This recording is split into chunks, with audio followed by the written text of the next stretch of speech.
If you want to get even more information for the champion that I'm playing in the video, I have made a written guide that you can check out, and the link to it will be in the video description. The guide explains basically everything: runes, items, builds, game stages, and more. Each guide also has a unique matchup spreadsheet, and the link to the spreadsheet is on the guide itself. And once you click the matchup link, you will find build and level up orders, alongside tips and tricks for every single champion you can face. For example, if you struggle as Darius versus Anivia because she's not really picked top lane, you can go to the Darius guide, click on the matchup spreadsheet link, and you will see what I do versus her. The video description contains every single guide that I have currently available. These guides and matchup spreadsheets are completely free. You don't have to pay anything for them. The only thing you can do is actually like or dislike the actual guide, but that's it. I update both the guides and the matchup spreadsheets quite frequently, and I'd say around 98% of the total information on the guides and the matchup spreadsheets is completely up to date. With all that out of the way, please enjoy this video.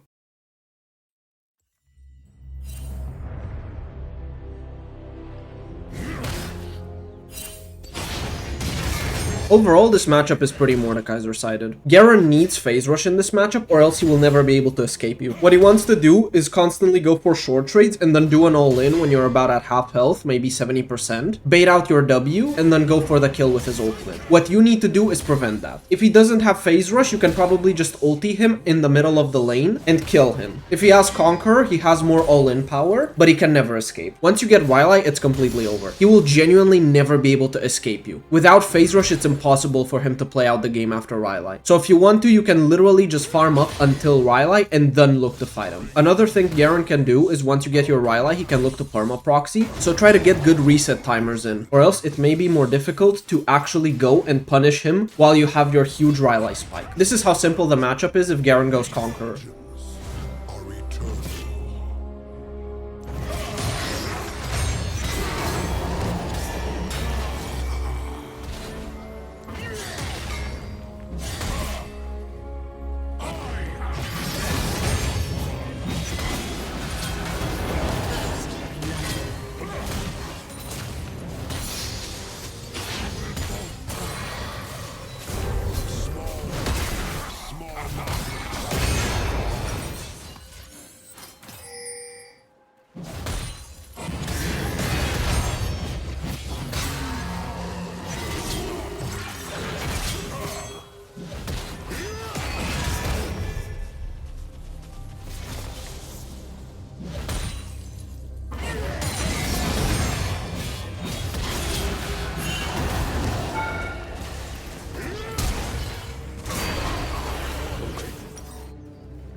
Even though I had a rough early game start, now that I have Rylai, I can completely destroy him.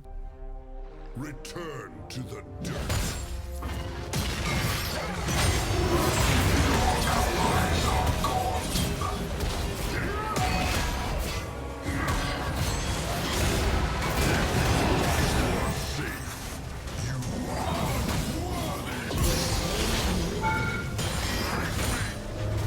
Normally, I rarely take pen boots, and it's usually into a specific matchup, but this game I wanted to just get a lot of damage, so I took pen boots. It probably wasn't the best choice, but pen boots always feel nice damage-wise.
The Orianna ult was misplaced, and if she had ultied at least one person, I think we would have won the team fight. But mistakes can happen to anyone. The problem is that due to this, now they get Baron, and it's going to be much harder to do a comeback now.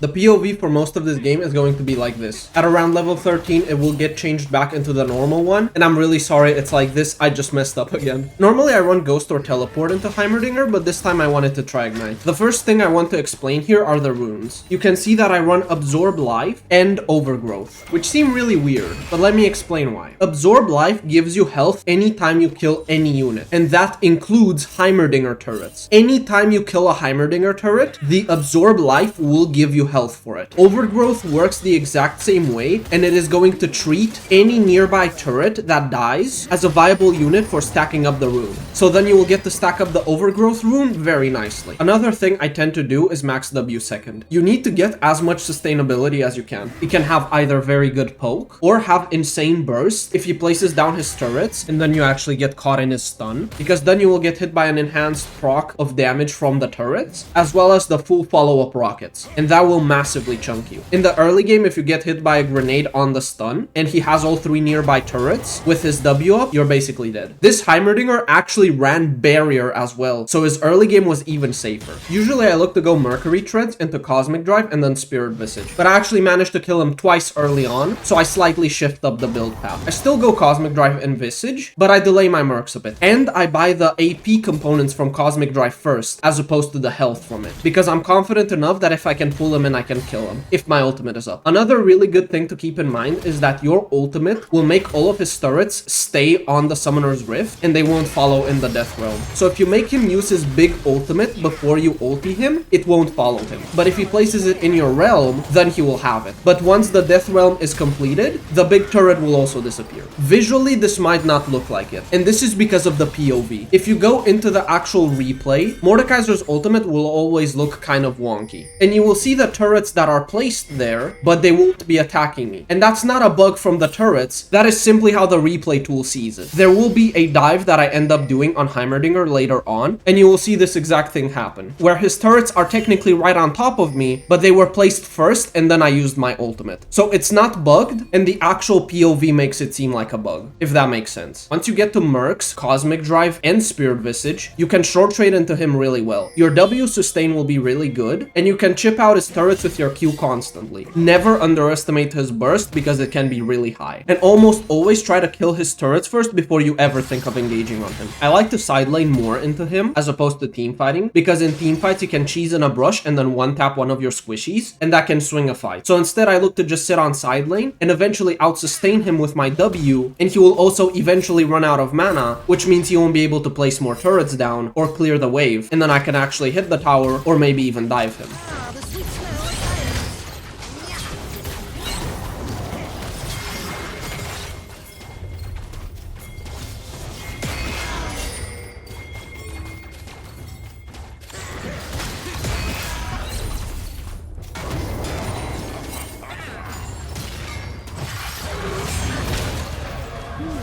Smaller than the diagram.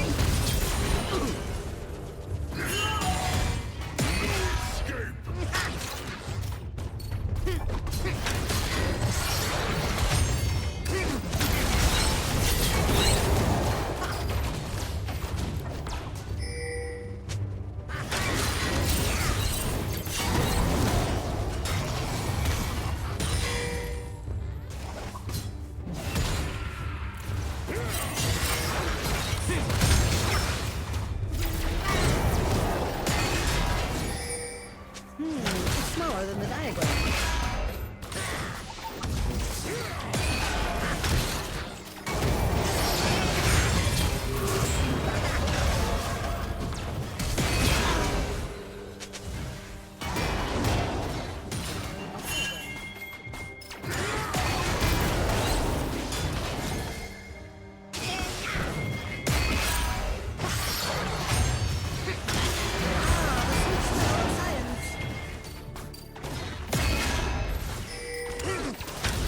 This is the dive I was talking about. You can see that they're not hitting me, and that's because they were placed before I used my ult. And the replay tool makes it seem bugged when it's not.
because I am king, and rulers shall rule.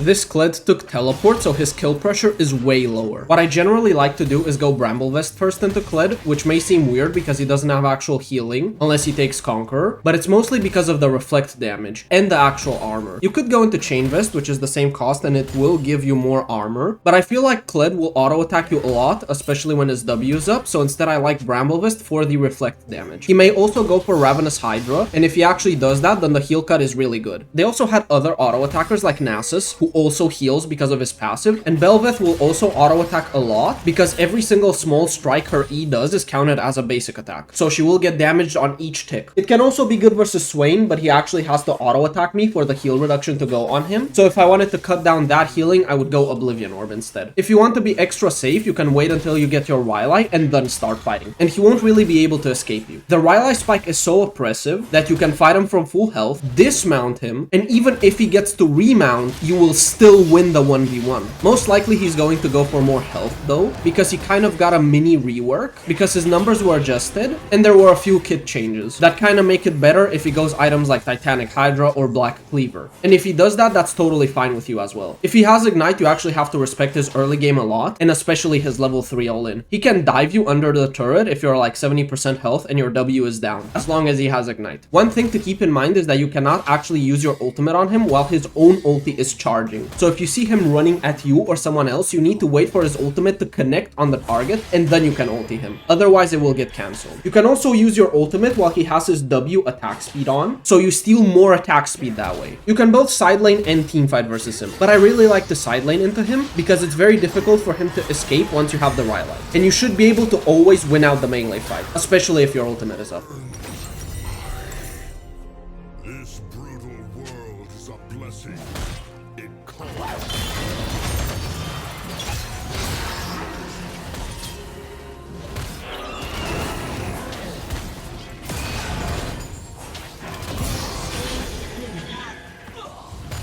If the god be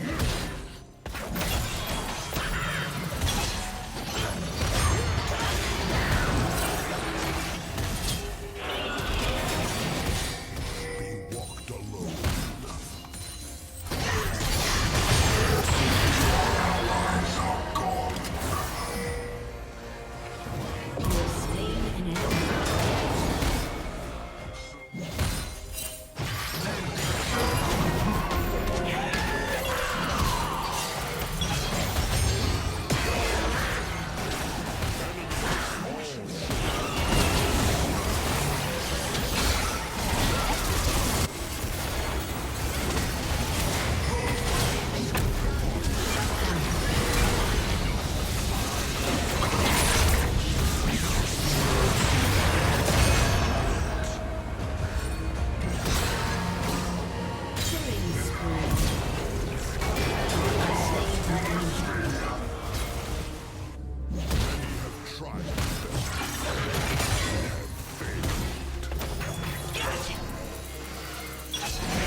Nothing is sacred, save death and power.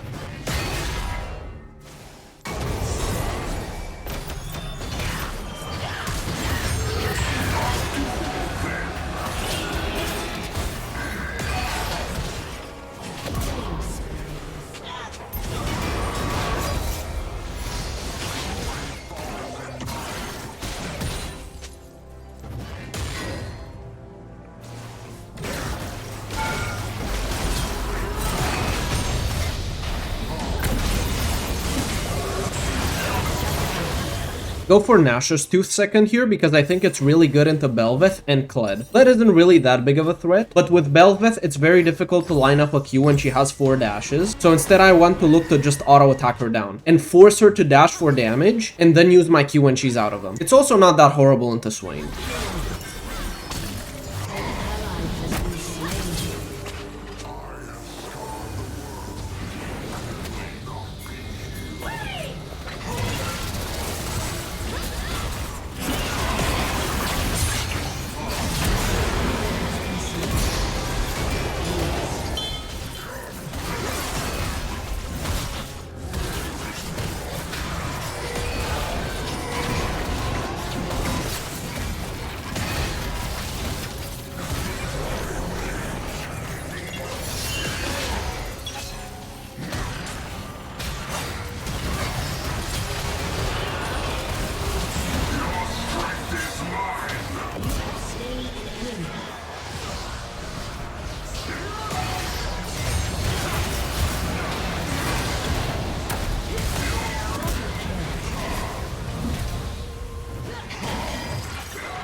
My team is on Baron and I just wanted to ensure they get it by drawing more people to me on bot lane. But they probably would have gotten it anyway. Leona is dead and I don't know if Bel'Veth would have gone for a steal, even if Nasus and Swain were there. So I'd say this was a mistake on my end.